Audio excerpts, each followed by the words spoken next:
नमस्कार सुधीजन को बहुत बहुत प्रणाम। आपका दिन सुबह सोमवार का दिन है। सोमवार के दिन हम संतों की वाणी पे थोड़ा चर्चा करते हैं। आजकल हम संत कबीरदास जी की रचनाओं पर ध्यान दे रहे हैं। आज भी उनकी कुछ 4 दोहों पर हम ध्यान देंगे। किस तरह से उन्होंने आत्मा और ब्रह्मा के ऊपर कितना बढ़िया रचनाएं लिखी हैं। आइए शुरुआत करते हैं आज के पहले दोहे की। दीपक पापग आणिया तेल भी आणिया संग, तीनों मिली कर जोइया तब उड़े उड़े पतंग। दीपक पावक आणिया तेल भी आणिया संग, तीनों मिल कर जोइया तब उड़े उड़े पतंग।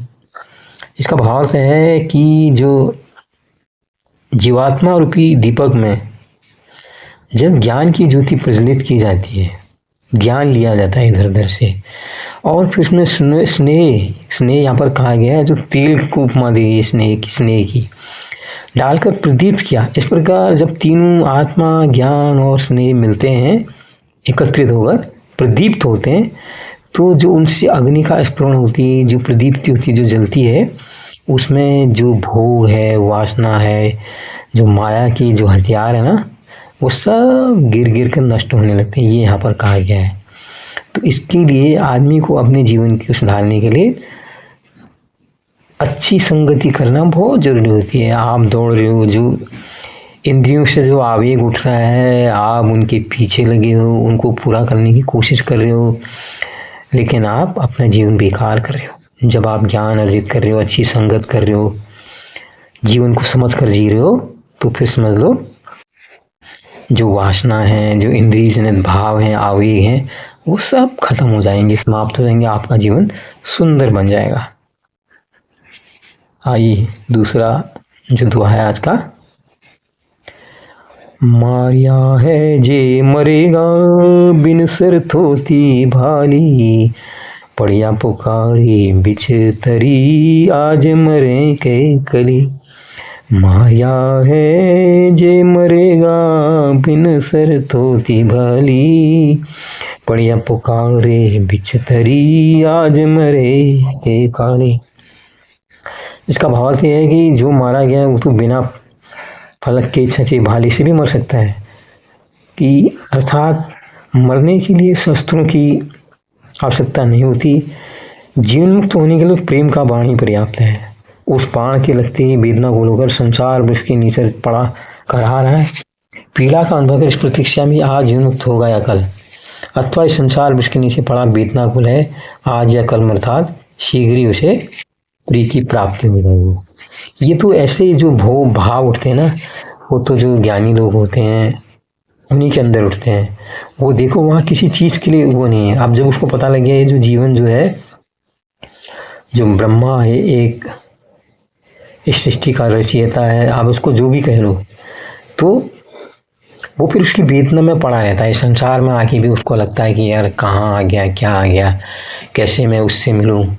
तो उसके अंदर ये भाव फिर पर्याप्त होते हैं। ये भाव पैदा होते हैं तो तब कहा गया है कि कितने हथियार हों, अस्त्र हों, उनसे मारने की जरूरत नहीं होती। फिर जब एक बार प्रभु के प्रति प्रेम हो गया तो आदमी वैसे ही फिर उनके प्रेम में इस संसार में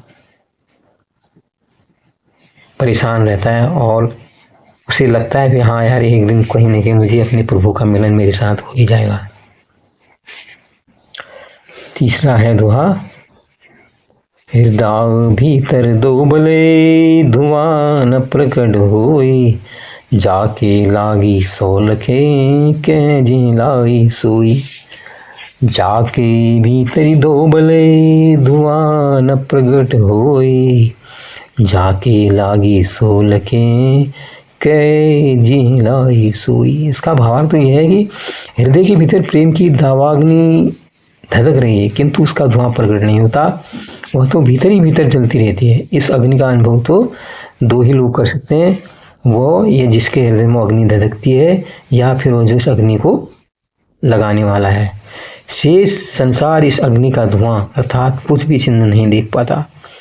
कितनी बड़ी बात कही आप। देखो आप जो मीराबाई थी, राजघराने की महिला थी वो।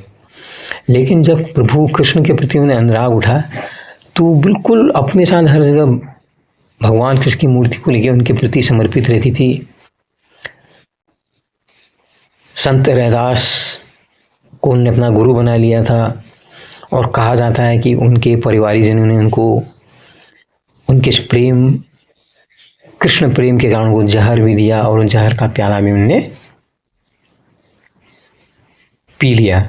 तो ये भाव यही है, उनके अंदर तो इतना प्रेम उठा कि जो जहर है ना, फिर वो जहर भी उनको कुछ नहीं लगा। उनके अंदर जो आग लग रही थी प्रेम की, प्रभु प्रेम की जो आग लग रही थी उसमें तो कुछ लगा ही नहीं, क्योंकि वहां तो अग्नि, प्रभु भगवान कृष्ण पहले यहाँ पर अग्नि जला चुके थे और वो अग्नि जो है उसके अंदर धधक रही थी मीराबाई के अंदर। और उस धुएं के चिन्ह बाहर की दुनिया तो देख नहीं, वो कह रही है तो पागल महिला है, क्या है, सब कुछ दिया, जहर भी दिया, लेकिन प्रभु प्रेम इतना गहरा था कि वो जहर भी मीराबाई ने हजम कर लिया। अंतिम माच का दोहा है, झल उठी झोली जली खपरा फूटम फूट, जोगी था सूर मी गया आसनी रही भभूत। झल उठी झोली जली खपरा फूटिम फूट, जोगी था जो रमी गया आसनी रही विभूति। इसका भावार्थ यह है कि युगाग्नि प्रज्वलित होने पर शरीर की झोली तो जलकर भस्म हो गई है और खोपड़ी रूपी खप्पर टूट फूट गया। योगी की आत्मा तो परम तत्व से मिल गई, उसके समाधि स्थल पर तो केवल शरीर की राख ही अवशिष्ट रह पाई। भाव यह है कि आत्मा के महामिलन में योगी को वेशादि बाह्य उपकरण की आवश्यकता नहीं होती। जब प्रेम होता है, जब भक्ति पड़ती है, तो उस युगाग्नि में जो शरीर की झोली है ना, वो जलकर भस्म हो जाती है। अर्थात फिर भाव नहीं रहता कि मेरा शरीर है, कहाँ से खाना लाऊंगा, कहाँ क्या करूँगा, और जो दिमाग में जो चलती रहती हैं उलटबाजियाँ और दुर्भाव, वो मेरा हित तो नहीं कर रहा होगा, उसने मेरे पैसे तो नहीं छीन लिए, मेरा वहाँ ये रखा है, वो क्या होगा, मेरा शेयर मार्केट में पैसा लगा है, वो डूबेगा नहीं, मैं ये एग्ज़ाम दे रहा हूँ, मैं इसमें निकलूँगा कि नहीं, ये सारी जो मन के मैल हैं वो फिर ख़त्म हो जाते हैं। और उसके बाद क्या होता है, ऐसा आदमी ही संत है। फिर तो क्या होता है, उस मतलब उसकी आत्मा जो है वो परमात्मा ही ब्रह्म में मिल गई है पूरी, जो ये पूरा अंतरिक्ष कहो को उसी के अंश में, अंतरिक्ष में पूरा ब्रह्म का ही रूप है। फिर आता है कि पूरा का पूरा जो है यहाँ से निकला, आत्मा उन्मुक्त हुई शरीर से और वो जाके ब्रह्म के साथ उसका मिलन हो गया। तो ये हैं जो संत कबीरदास से संत होते हैं, जो मनन करते हैं, देखते हैं। आज की दुनिया तो लगी पड़ी है माया में, हर आदमी पैसे के पीछे लगा हुआ है, कोई शेयर मार्केट में लगा है, कोई कुछ लगा रहा है, कोई करप्शन कर रहा है, कोई कुछ कर रहा है। सबका मकसद एक है, उनको पता नहीं ऐसे लोग जीवन कहाँ जान पाएंगे। तो ये संतों की कृपा होती है, जिसको मौका मिलता है संतों के साथ संगति कीजिए, कुछ स्वाध्याय कीजिए, गीता उपनिषद अच्छे ग्रंथ हैं, उनको पढ़ने की आदत डालिए जरूर जीवन को, ताकि कुछ एक रोशनी मिल सके। बहुत बहुत धन्यवाद, नमस्कार। लाइक कीजिए, शेयर कीजिए, सब्सक्राइब कीजिए।